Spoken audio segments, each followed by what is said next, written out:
ನಮಸ್ಕಾರ. ನಾ ಕುತುಬುದ್ದೀನ್ ಕಾಜಿ.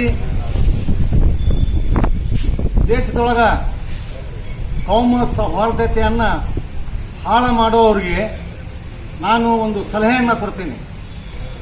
ಬಂಧುಗಳೇ, ಈ ಭಾರತ ದೇಶ ವಿವಿಧ ಹೂವುಗಳ ಒಂದು ಶಾಂತಿಯ ತೋಟ. ಈ ತೋಟದಲ್ಲಿ ವಿವಿಧ ಜಾತಿಯ ಹೂವುಗಳು ಕೂಡಿದಾಗ ಇದು ಒಂದು ಸುಂದರ ಭಾರತ ಅನ್ನುವಂಥ ನಮ್ಮ ದೇಶ ಪ್ರೇಮ ಸಾರುವಂಥ ಒಂದು ಸಂದೇಶ. ಆದರೆ ಇತ್ತೀಚೆಗೆ ಭಾರತ ದೇಶದೊಳಗ ಕೆಲವೊಂದು ರಾಜಕೀಯ ಪಕ್ಷಗಳು ಕೌಮ ಸೌಹಾರ್ದತೆಯನ್ನು ಹಾಳು ಮಾಡಿ ಪರಸ್ಪರ ಜಗಳವನ್ನು ಹಚ್ಚಿ ರಾಜಕೀಯ ಲಾಭ ಪಡೆಯುವ ದೃಷ್ಟಿಯಲ್ಲಿ ವರ್ತನೆಯನ್ನು ಮಾಡುವ ಒಂದು ಪ್ರವೃತ್ತಿಯಲ್ಲಿ ಇವತ್ತ ನಮ್ಮ ದೇಶದ ಮೇಲೆ ಉಗ್ರವಾದಿಗಳು ಇವತ್ತ ಅದರ ಲಾಭ ಪಡೆಯಕತ್ತಾರ.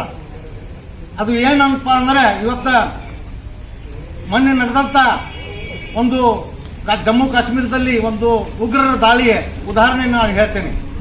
ಅಲ್ಲೇ ಪ್ರತ್ಯೇಕವಾಗಿ ಹಿಂದೂಗಳಿಗೆ ಟಾರ್ಗೆಟ್ ಮಾಡುವಂತ ವ್ಯವಸ್ಥೆ ಉಗ್ರವಾದಿಗಳು ಮಾಡ್ತಾ ಇದ್ದಾರೆ. ಅದು ಯಾಕೆ ಮಾಡ್ಯಾರ ಅಂದ್ರೆ, ನಾವು ಹಾಕಿದ ಬೀಜ ಅಂದ್ರೆ ಇವು ರಾಜಕೀಯ ಪಕ್ಷಗಳು ಹಿಂದೂ ಮುಸ್ಲಿಂ ಅಂತ ಹೇಳಿ ರಾಜಕೀಯ ಲಾಭ ಪಡೆಯುವ ಅಂತ ಒಂದು ತಂತ್ರಗಾರಿಕೆಯನ್ನು ಮಾಡಿದಾಗ ಅದನ್ನು ನಮ್ದು ಏನು ವೀಕ್ ಪಾಯಿಂಟ್ ಐತಿ ನಮ್ಮ ದೇಶದೊಳಗ, ಉಗ್ರವಾದಿಗಳು ಆ ಪಾಯಿಂಟ್ ಹಿಡಿದು ಹಿಂದೂ ಮತ್ತು ಮುಸ್ಲಿಂ ಅಂತ ಹೇಳಿ ಬೇರೆಪಡಿಸಿ ಈ ದೇಶದೊಳಗ ಅಶಾಂತಿಯನ್ನು ಕದಡಿಸಿ ಶಾಂತಿಯನ್ನ ಹಾಳು ಮಾಡಿ ಈ ದೇಶದೊಳಗ ಪರಸ್ಪರ ಮುಸ್ಲಿಮ ಮತ್ತು ಹಿಂದೂಗಳು ಜಗಳ ಮಾಡಬೇಕು, ದೇಶದೊಳಗ ಅಭದ್ರತೆ ಹುಟ್ಟಬೇಕು, ಅದರ ಲಾಭ ನಾವು ಅಂದ್ರೆ ಉಗ್ರವಾದಿಗಳು ನಾವು ಪಡಿಬೇಕು ಅನ್ನುವಂತ ಒಂದು ಉದ್ದೇಶದಿಂದ ಆ ದಾಳಿಯನ್ನು ಮಾಡ್ಯಾರ. ಆದರೆ ರಾಜಕಾರಣಿಗಳು, ರಾಜಕೀಯ ಪಂಡಿತರು, ಈ ದೇಶದ ನಿಜವಾದ ಪ್ರೇಮಿಗಳು ಇದನ್ನ ಪಾಯಿಂಟ್ ಹಿಡ್ಕೋಬೇಕು, ಇದನ್ನ ಅರ್ಥ ಮಾಡ್ಕೋಬೇಕು.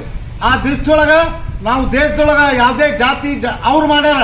ಅವ್ರು ಯಾಕೆ ಮಾಡ್ಯಾರ ಅಂದ್ರೆ, ನಮ್ಮ ದೇಶದೊಳಗ ಅಭದ್ರತೆ, ನಮ್ಮ ದೇಶಕ್ಕೆ ಹಾಳು ಮಾಡಬೇಕು, ನಮ್ಮ ದೇಶದೊಳಗೆ ಜಗಳ ಮಾಡಿಸ್ಬೇಕು ಅನ್ನುವ ಉದ್ದೇಶದಿಂದ ಮಾಡ್ಯಾರ ಅಂತ ಹೇಳಿ ನಾವು ಅರ್ಥಕೋಬೇಕು, ನಾವು ತಿಳ್ಕೋಬೇಕು, ನಾವು ಮನವರಿಕೆ ಮಾಡ್ಕೋಬೇಕು.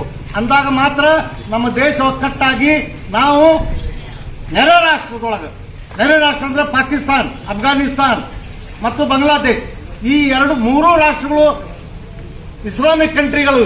ಆದರೆ ನಾವು ಇಲ್ಲಿ ಎಲ್ಲ ಹಿಂದೂ ಮುಸ್ಲಿಂ ಸೌಹಾರ್ದತೆಯಿಂದ ಬದುಕುವಂತ ಇದು ಪವಿತ್ರವಾದಂತ ಭಾರತ ದೇಶ. ನಾವು ಎಲ್ಲರೂ ಕೂಡಿ ಅದ ಉಗ್ರವಾದದ ವಿರುದ್ಧ ಮೆಟ್ಟ ನಿಂತು ಹೋರಾಡಿದ್ರೆ ಮಾತ್ರ ನಮ್ಮ ದೇಶ ಉಳಿಯಕ್ ಸಾಧ್ಯ ಐತಿ. ಇಲ್ಲಂದ್ರ ನೀವು ಏನು ಕೋಮುವಾದಿಗಳು ದೇಶದೊಳಗ ಮುಸಲ್ಮಾನ್ ಹಿಂದೂ ಅಂತ ಹೇಳಿ ಜಗಳ ಹಚ್ಚುವ ಕುತಂತ್ರತೆಯನ್ನ ಏನ್ ನಡೆಸಿರಿ, ನೀವು ನಮ್ಮ ದೇಶಕ್ಕೆ ನಿಜವಾಗಿ ನೀವು ಪ್ರೇಮೆ ಆಗಿದ್ರೆ, ನಮ್ಮ ದೇಶದೊಳಗ ಭದ್ರತೆ, ನಮ್ಮ ದೇಶ ಉನ್ನತ ಮಟ್ಟಕ್ಕೆ ಹೋಗಬೇಕು ಅನ್ನುವಂತ ವಿಚಾರ ನಿಮ್ಮದು ಇದ್ದರೆ ನೀವು ನಮ್ಮ ದೇಶದೊಳಗ ಕೌಮ ಸೌಹಾರ್ದತೆಯನ್ನು ಕಾಪಾಡಿ ನಾವು ಎಲ್ಲರ ಒಕ್ಕಟ್ಟಾಗಿ ಉಗ್ರವಾದಿಗಳ ವಿರುದ್ಧ ಕಟ್ಟುನಿಟ್ಟಾಗಿ ಹೋರಾಡಿ ನಮ್ಮ ದೇಶವನ್ನು ಕಾಪಾಡೋಣ ಅನ್ನುವಂತ ಮಾತನ್ನು ಹೇಳ್ತೀನಿ. ನಾವು ಮುಸಲ್ಮಾನರು ಅಫ್ಘಾನಿಸ್ತಾನ್, ಪಾಕಿಸ್ತಾನ್, ಬಾಂಗ್ಲಾದೇಶಕ್ಕಿಂತ ಹೆಚ್ಚು ಇಲ್ಲಿದೆವು. ಭಾರತ ದೇಶದೊಳಗೆ 28 ಕೋಟಿ ಇದೆವು. ಆದ್ರೆ ನೀವು 3 ರಾಷ್ಟ್ರಗಳಿಗೆ ಹೋಲಿಸಿದ್ರೆ ನಾವು ಹೆಚ್ಚಿದೀವಿ. ಆದ್ರೆ ನಾವು ಅವ್ರಿಗೆ ಬೆಳೆಯಕ್ಕೆ ಸಾಧ್ಯ ಐತಿ. ನೀವು ಮುಸಲ್ಮಾನರಿಗೆ ಬಿಡುವಂತದ್ದು, ಮುಸಲ್ಮಾನರಿಗೆ ಕಡೆಕ್ ಮಾಡುವಂತದ್ದು ವಿಚಾರ ನೀವು ಮಾಡಿದ್ದೇ ಆದಿದ್ರೆ ನಮ್ಮ ದೇಶಕ್ಕೆ ದೊಡ್ಡ ಆಪತ್ತು ತರ್ತೀರಿ ಅಂತ ಹೇಳಿ ಕೋಮುವಾದಿಗಳಿಗೆ ಬಿಜೆಪಿ, RSS ಮತ್ತೆ ಯಾರ್ಯಾರು ಕೋಮುವಾದನ ಹರಸಾಕತ್ತೀರಿ ನಿಮ್ಗೆ ಎಚ್ಚರಿಕೆಯನ್ನು ಕೊಡ್ತೀನಿ. ನಾನು ಕುತುಬುದ್ದೀನ್ ಕಾಜಿ, ಸಾಮಾಜಿಕ ಹೋರಾಟಗಾರ.